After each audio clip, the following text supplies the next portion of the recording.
The Vought International Deep Research Facility in Nevada had been running experiment Resonance 7 for 48 hours straight when reality decided it had enough.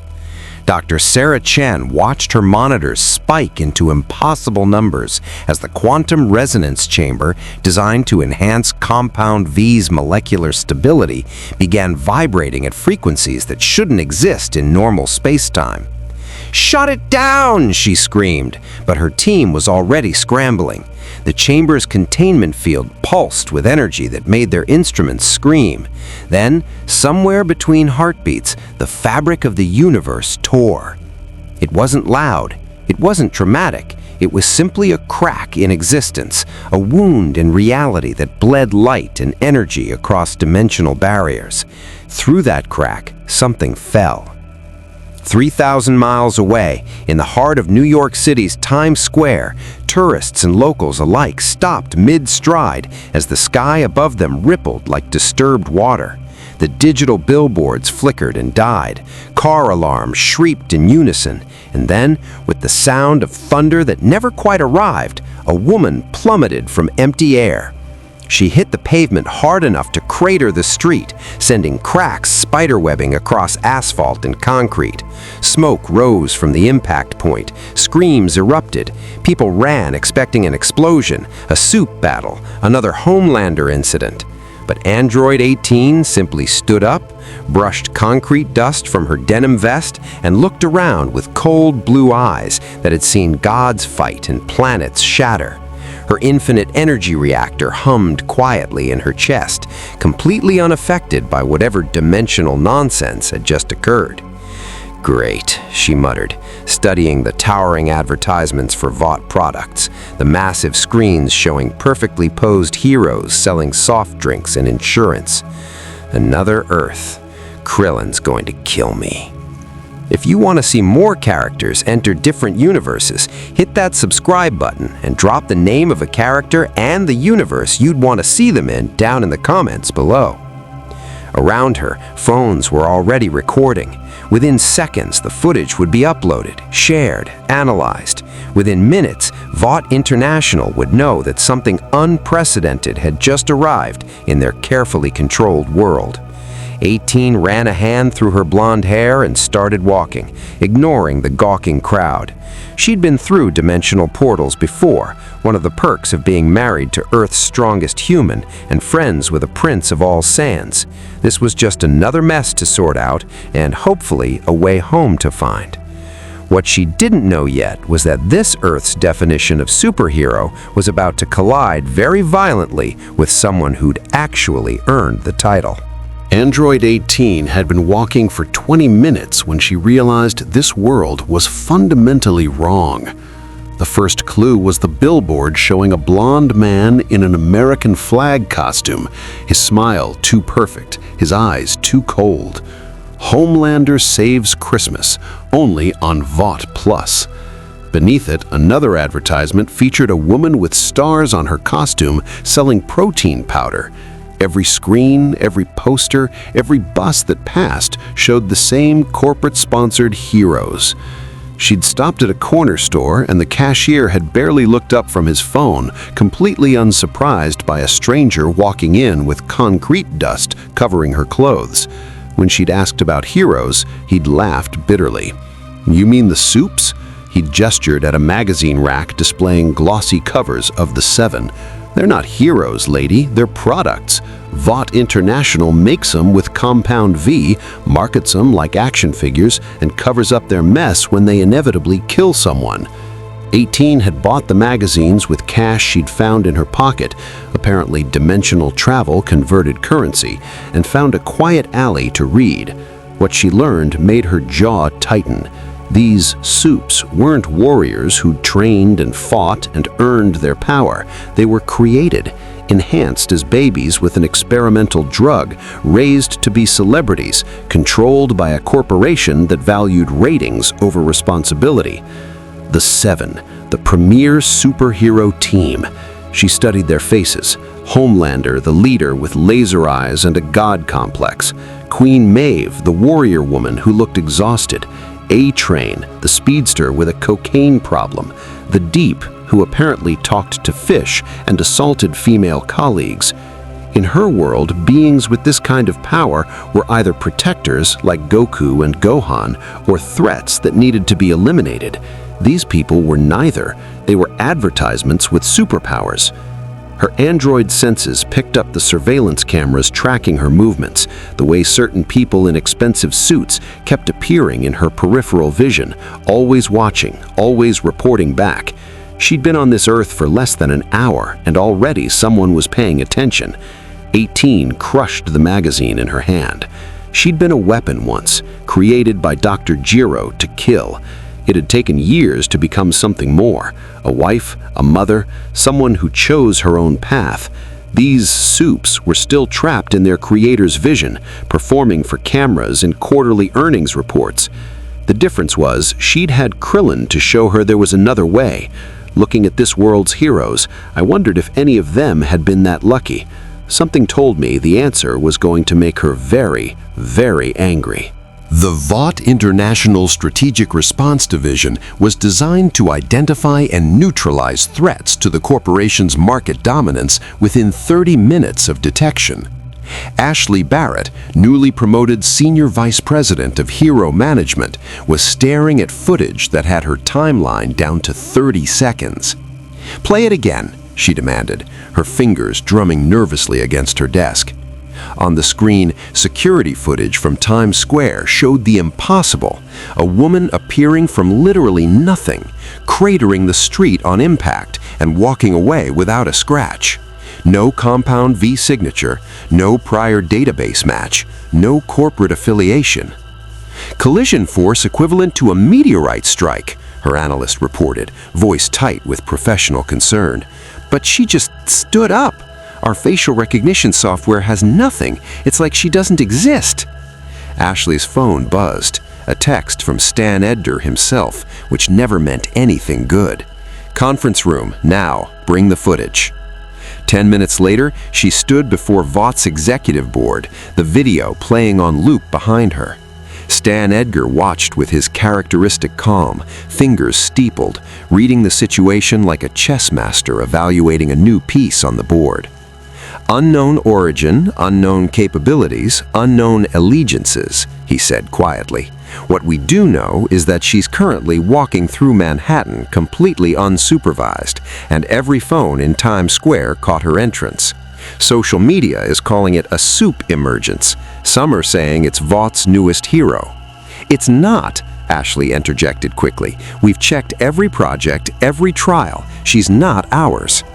"Then she needs to become ours." Edgar turned to the screen, showing 18's current location, tracked by satellite and street cameras. "Approach her carefully. Offer her the standard package: money, fame, corporate backing. If she's truly as powerful as this footage suggests, she could be a significant asset." "And if she refuses?" Ashley asked, though she already knew the answer. Edgar's smile was thin and cold. "Then she becomes a problem that Homelander solves. But let's try acquisition before elimination. It's more cost-effective." 3 blocks from Vought Tower, Android 18 felt the hairs on the back of her neck stand up, a sensation her synthetic nervous system replicated when detecting hostile intent. She'd been ambushed by red ribbon androids enough times to recognize a setup.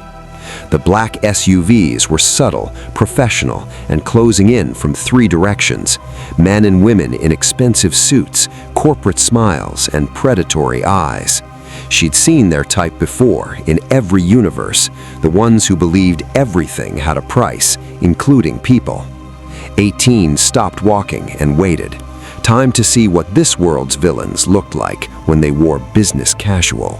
Butcher had been tracking Vought's unregistered soup situation for exactly 43 minutes when Huey burst into their current safe house, a condemned building in Brooklyn that smelled like regret and rat droppings. "They're moving on her," Huey announced, pulling up security feeds on his laptop. 3 teams, all converging on Hell's Kitchen. Whatever she is, Vought wants her before anyone else does. "Good," Butcher growled, already grabbing his coat. "MM, Frenchie, Kimiko, gear up. We're intercepting." Mother's Milk looked up from his meticulously organized equipment. "We don't even know what we're dealing with. That footage showed her falling from the goddamn sky and walking away like it was nothing. Exactly why Vought can't have her." Butcher's expression was pure venom. "Another super-powered psychopath in their pocket is the last thing this city needs. We find her, we figure out what she is, and we make sure she understands exactly what kind of monsters wear capes in this world."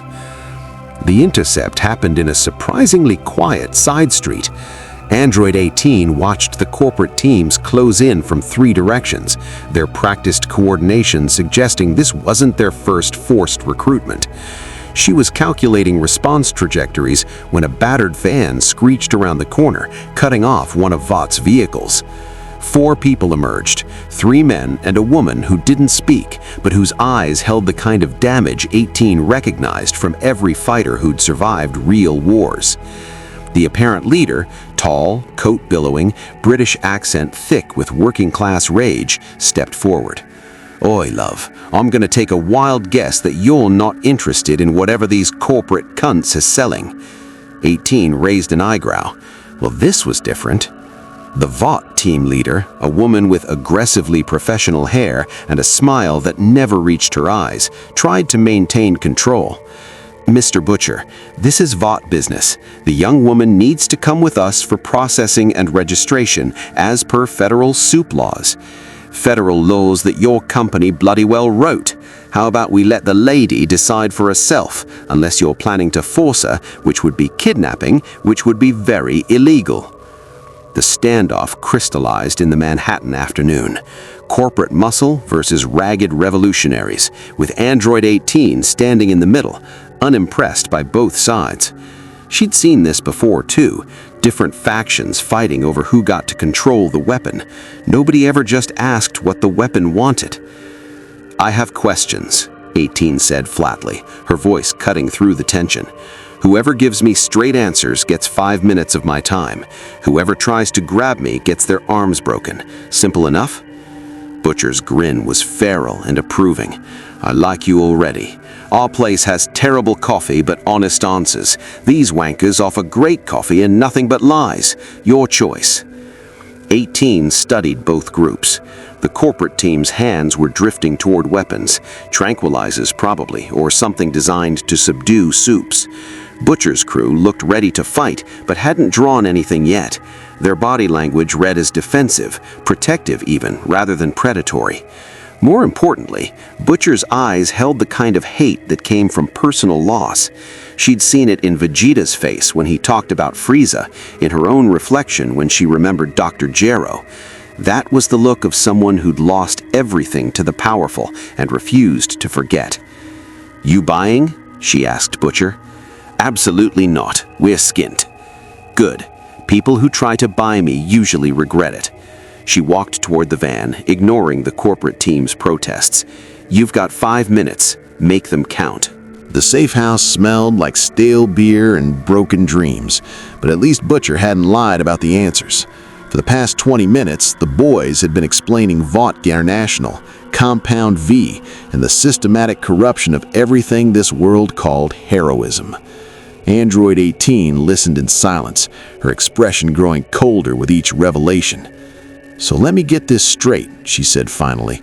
"Your heroes are created by drugging babies, raised as corporate assets, and spend their lives covering up murders, sexual assaults, and collateral damage, while Vought pays off victims and controls the media narrative."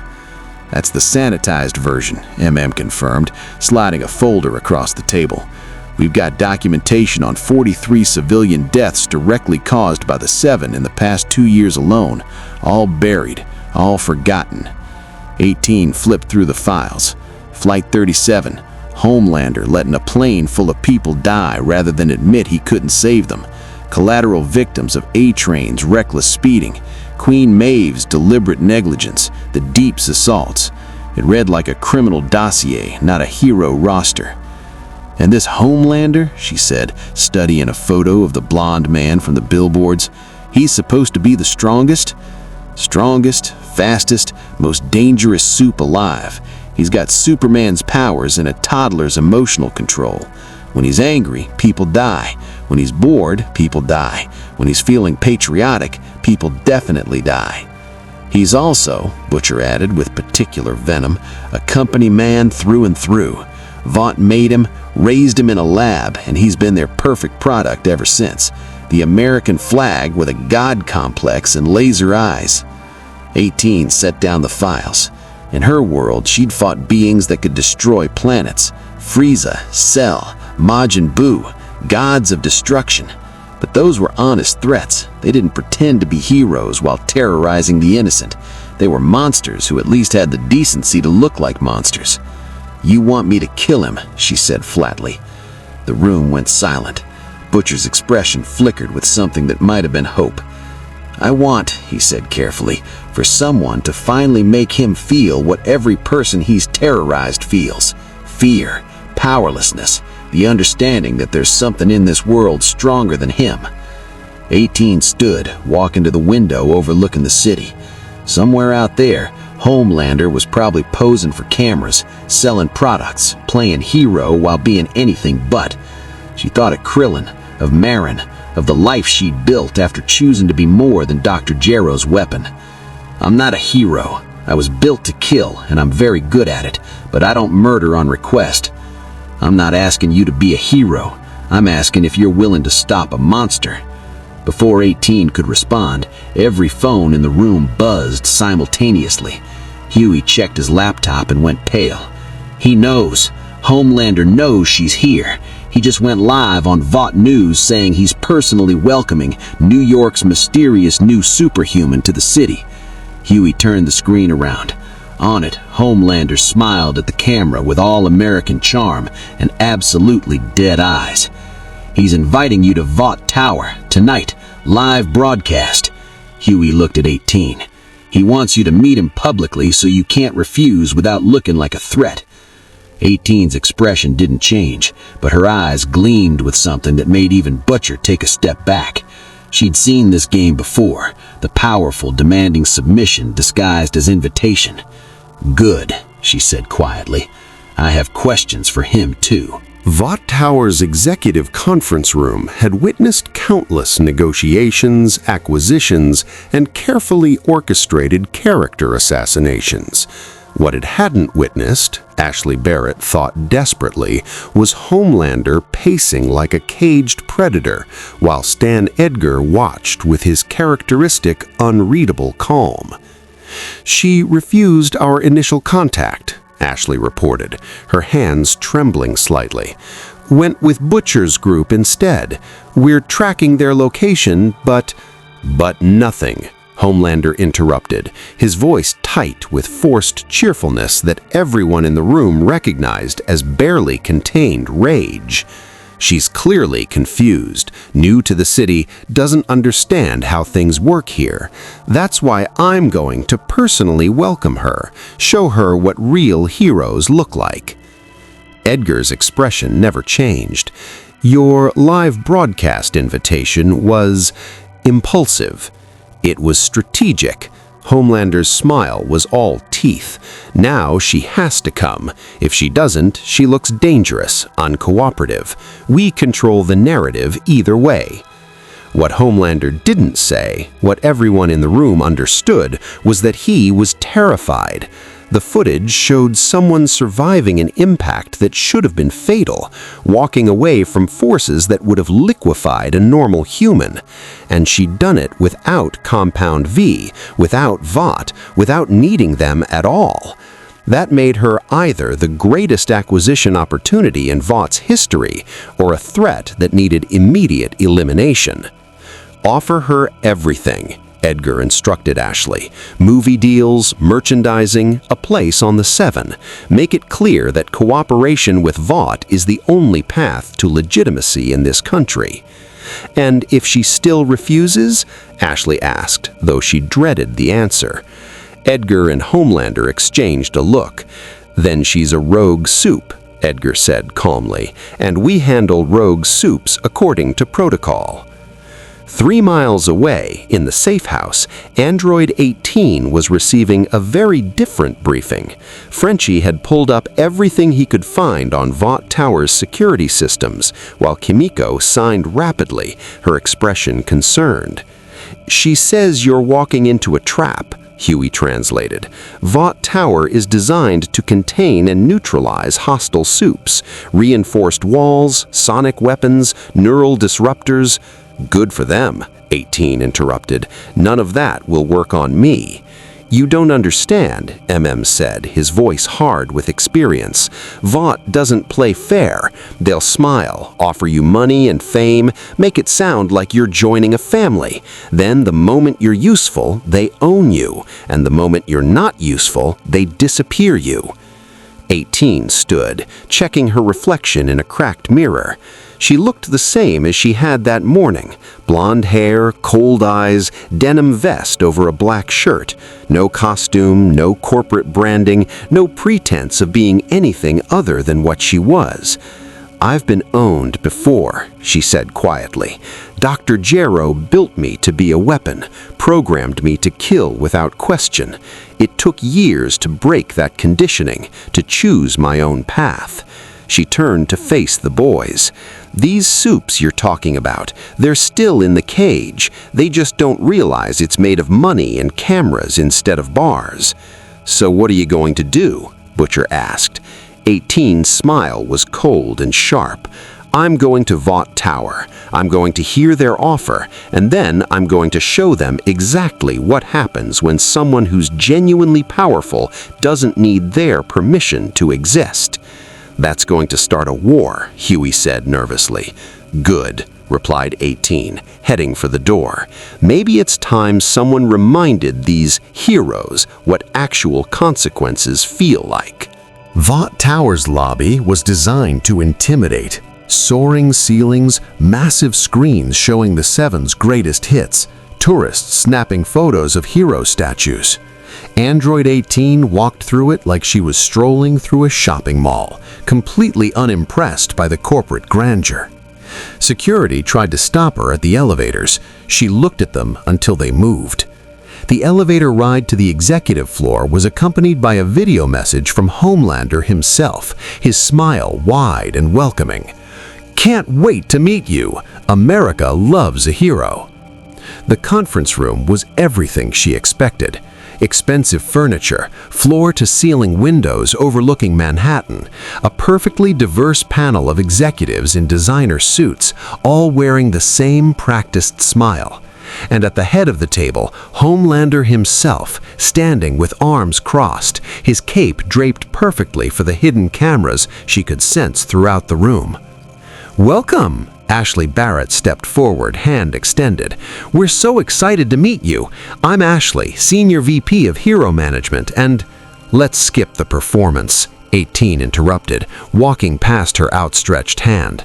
"You want to know what I am, what I can do, and how you can profit from it. I want to know why I shouldn't level this building and everyone in it." The room went silent. Homelander's smile tightened. "That's quite an aggressive opening," Stan Edgar said calmly, appearing from a side door. He moved like a man who'd never been threatened by anything in his life. "But I appreciate efficiency, so let's be direct. You're powerful. We can make you profitable. Vought International offers the premier platform for heroes in America." "Heroes," 18 repeated flatly. "Is that what you call them?" "The Seven have saved countless lives," Ashley began. Flight 37, A-Train killing Robin Ward, Homelander threatening Queen Maeve into compliance, Compound V being distributed illegally to create super terrorists so you can justify your hero programs. Should I continue? The temperature in the room dropped 10 degrees. Homelander took a step forward, his eyes beginning to glow red. "You want to be very careful about the accusations you're making. Or what? You'll laser me? Please try. I've been hit by planet busters. Your I-beams are a light show." For the first time in his life, Homelander encountered someone who looked at him without fear, worship, or even respect. just cold appraisal, like she was calculating exactly how long it would take to break him in half. Stan Edgar, to his credit, adapted quickly. "You've been speaking with Butcher's group. They filled your head with paranoid conspiracy theories. They showed me documentation, lawsuits, cover-ups, a pattern of corporate protection for criminal behavior." 18 turned to face the executive panel. "In my world, there were organizations like Vought, the Red Ribbon Army, Capsule Corp before Bulma took over, groups that tried to monopolize power and control those who possessed it. They don't exist anymore. Want to guess why?" "Is that a threat?" Edgar asked, his calm finally cracking slightly. "It's a statement of fact. You're offering me money, fame, and corporate backing, but I don't need any of those things. I don't need your permission to exist. I don't need your branding to be legitimate, and I certainly don't need to smile for cameras while you bury bodies." Homelander's restraint finally snapped. "You arrogant—" He moved faster than human eyes could track, laser vision activating as he lunged forward. In his mind, this would be quick, a demonstration of power, a reminder of who ruled this city. Android 18 caught his fist mid-swing without looking. The shockwave shattered every window in the conference room. Homelander pulled back, and for the first time in his adult life, he couldn't move his hand. Android 18's grip was absolute, immovable, like his fist was encased in titanium. He increased the pressure, pushing with strength that could crush steel, bend metal, stop speeding trains. Her expression never changed. "You done?" she asked. Homelander fired his heat vision point blank into her face. The laser beams, capable of slicing through buildings, melting through bank vaults, incinerating humans instantly, washed over her skin like warm air. When the glow faded, 18 was completely unharmed, not even a scorch mark on her clothing. "My turn," she said, and threw him through 4 walls. The cameras caught everything. Homelander's impact trajectory took him through the conference room wall, across a hallway, through someone's office, and into the break room, where he finally stopped by colliding with an industrial refrigerator. Coffee everywhere, sheetrock dust filling the air, alarms blaring throughout Vought Tower. Stan Edgar was already moving toward the emergency exits. Ashley was frozen in shock. The executive panel scattered like frightened birds. 18 walked calmly through the Homelander-shaped holes in the walls. She found him in the break room, pulling himself from the wreckage, his perfect hair disheveled, his costume covered in drywall dust. His eyes were wide with something he'd never experienced before, genuine fear. What are you?" he gasped. "I'm what actual power looks like. Not drugged, not manufactured, not controlled by corporate quarterly earnings. Your company made you strong enough to bully humans. Congratulations. I was built to fight gods." Homelander launched himself forward again, this time genuinely fighting, using every technique he'd ever learned. Punches that could demolish buildings, speed that broke sound barriers, heat vision at maximum intensity. He was the Homelander, America's greatest hero, the strongest soup alive. Android 18 dodged without effort, blocked without strain, and caught him by the throat mid-flight. "Listen carefully," she said, lifting him effortlessly off the ground. "I'm giving you all one chance. Every executive, every hero, everyone who profits from this system, walk away, resign, disappear. Because the next time I see one of the 7 covering up a murder, the next time Vought pays off a victim's family, the next time you threaten someone who can't fight back, I'll be there." She released him, letting him stumble backward. "And I won't be gentle." Through the shattered walls, security teams were arriving, armed with power dampeners, neural disruptors, every tool Vought had developed to control rogue soups. 18 glanced at them, then back at Homelander. "You can try those toys if you want, but you saw what your lasers did. Want to bet your dampeners work better?" Homelander, for the first time in his life, made the tactical decision to retreat. "This isn't over." "Yes, it is. 18 corrected. You just don't realize it yet. She turned and walked toward the emergency stairs, leaving chaos in her wake. Behind her, Vought's perfect control was crumbling. Security teams stood frozen, unsure whether to engage. Executives whispered into phones, calling lawyers, PR teams, crisis management. Somewhere in the building, Stan Edgar was already calculating damage control. Android 18 stepped out onto the New York street where crowds had gathered, phones recording, news helicopters circling. She looked directly at the nearest camera. My name is Android 18. I'm not a hero. I'm not a villain. I'm just someone who's tired of watching powerful people hurt the weak and call it heroism. To Vought International and the Seven, I'm watching. Start acting like actual heroes, or I'll treat you like the threats you really are. Then she simply flew away, leaving the city to process what had just happened. The most powerful corporation in America had just met someone they couldn't buy, couldn't threaten, and couldn't control. And that changed everything. The emergency meeting in Vaught's underground bunker happened at 3 in the morning. Stan Edgar sat at the head of the table, his composure restored but his eyes calculating rapidly. Ashley looked like she'd aged 5 years in 5 hours. Homelander paced like a wounded animal, his costume still covered in drywall dust that he refused to let anyone clean. "She humiliated me," he snarled, "on camera, in front of the entire world. My approval rating has dropped 11 points in 6 hours. 11! The footage has been viewed 847 million times globally," Ashley reported, her voice hollow. "Social media is calling her the real hero. There are already memes of you flying through walls. Our PR team is, I don't care about PR." Homelander's eyes flashed red. "I care about killing the bitch who made me look weak." "That's exactly what she wants," Edgar said quietly. Everyone stopped. "She didn't kill you, didn't even seriously injure you. She made a statement. She's positioning herself as the alternative to Vaught's controlled heroism. If you attack her now, especially after that public speech, you become the villain in the story." "So we do nothing?" Homelander's voice was dangerously soft. "We do what Vought does best. We adapt." Edgar pulled up files on the screen. "We've been analyzing the footage. Her power signature doesn't match Compound V. She's not one of ours, which means she's vulnerable in ways Supes aren't." "She took my heat vision to the face," Homelander said flatly. "She's powerful, yes, but she's also alone. No team, no support structure, no corporate backing. We use that." Edgar turned to Ashley. "Find her weakness. Family, friends, resources. Everyone needs something."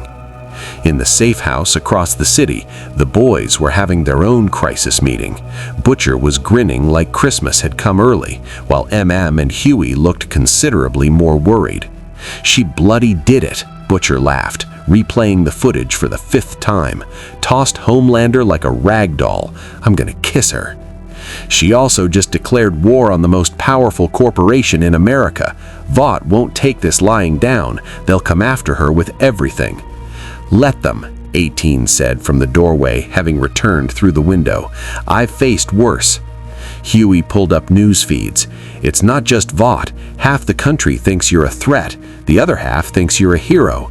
The government is already talking about new Supe registration laws specifically targeting you. You've got about 48 hours before they try to force you to pick a side." "I don't do sides," 18 replied. "I do what's right." "That's not how this world works," Frenchie said quietly. "Here you are either with the system or against it. There is no neutral." 18 looked at each of them, these broken, traumatized people who'd lost everything to Vaught's machine and kept fighting anyway. Butcher with his dead wife, MM with his destroyed family, Huey with his murdered girlfriend, Kimiko stolen and weaponized. They reminded her of the Z fighters, of people who fought not because they were the strongest, but because someone had to. "Then I guess I'm against it," 18 said. "Question is, are you with me?" Butcher's grin widened. Love, I've been waiting for someone to ask me that for years. Outside, across the city, Vought's machinery was already moving, military contracts being called in, government favors being leveraged, media narratives being carefully constructed. They'd built an empire on controlling superhuman power. Android 18 represented everything they feared, power that answered to no one, that couldn't be bought or threatened into submission. The war was just beginning. The confrontation came 72 hours later, in broad daylight in the middle of Central Park. Vought had learned from their mistakes. This time they came prepared. Android 18 stood alone on the Great Lawn as 5 military helicopters circled overhead. On the ground, a full tactical team in power-dampening gear.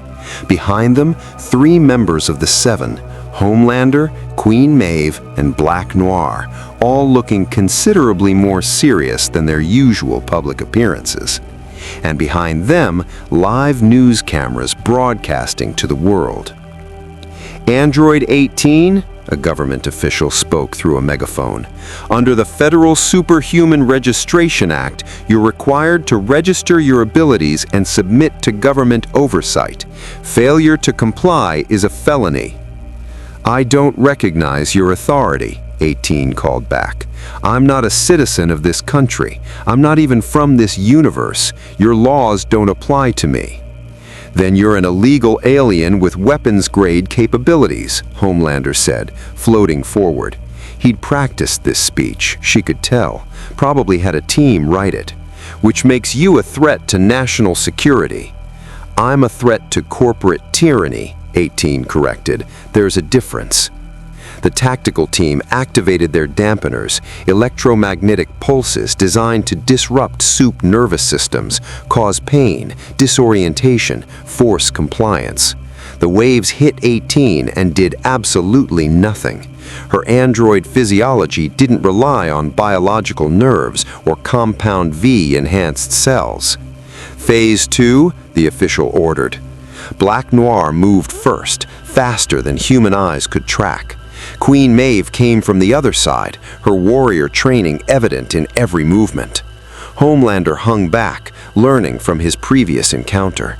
They'd coordinated, practiced, turned this into a military operation rather than a simple brawl.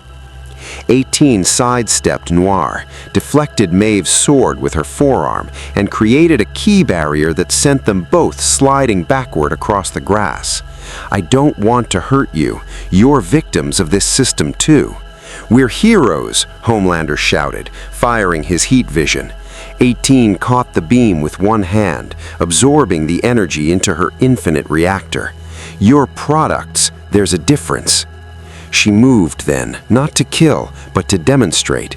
She disarmed Black Noir with a single strike, blocked every one of Maeve's attacks while barely moving, and when Homelander charged with everything he had, she met him head-on in midair. The collision created a shockwave that shattered windows for 3 blocks. They traded blows in the sky, Homelander using every ounce of his compound V-enhanced strength, 18 using maybe 20% of her actual capacity. To the cameras below, it looked like an even fight. To anyone who understood power scaling, it was obvious she was holding back. You could kill me right now, Homelander realized mid-fight, his voice carrying only to her. Why don't you? Because you're a victim too, 18 replied, blocking another punch. Vought made you in a lab, raised you in isolation, taught you that power means control and love means ratings. You never had a choice.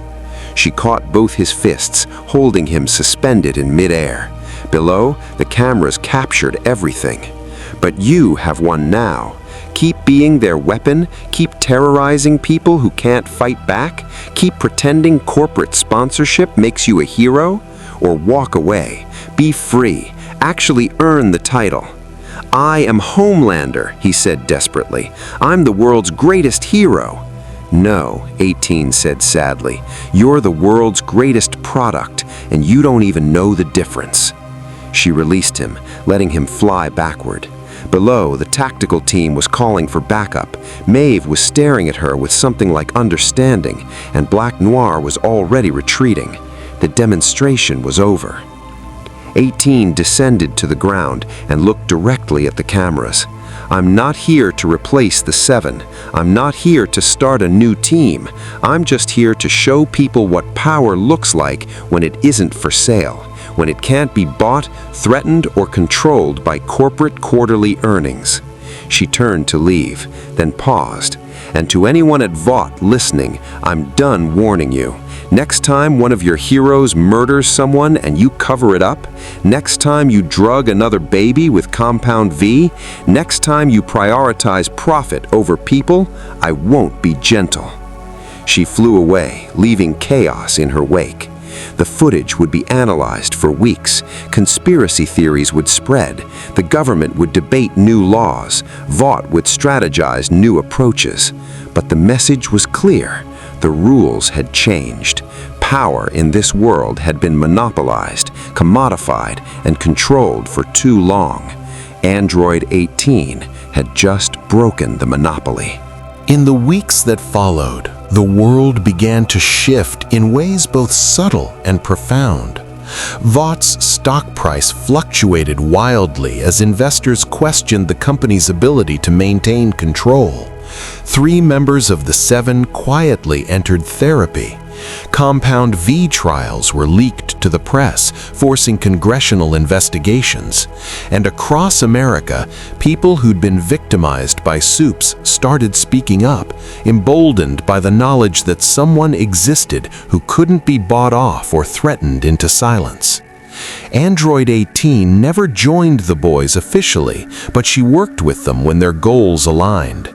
Butcher learned to respect someone who didn't need his permission to kill corporate monsters. Huey found hope in the idea that power didn't automatically corrupt. Appreciated her efficiency. Kimiko and Frenchie simply enjoyed watching Vought executives panic every time she appeared. She never found her way home. The dimensional rift had closed, and recreating it would require technology this Earth didn't possess. But she built a new life here, in this broken world that desperately needed someone who understood that real strength meant protecting the weak, not exploiting them. Homelander watched from Vought Tower, his god complex shattered, but his threat assessment complete. She was stronger, faster, and completely immune to his greatest weapons. But more terrifying than her power was her principle.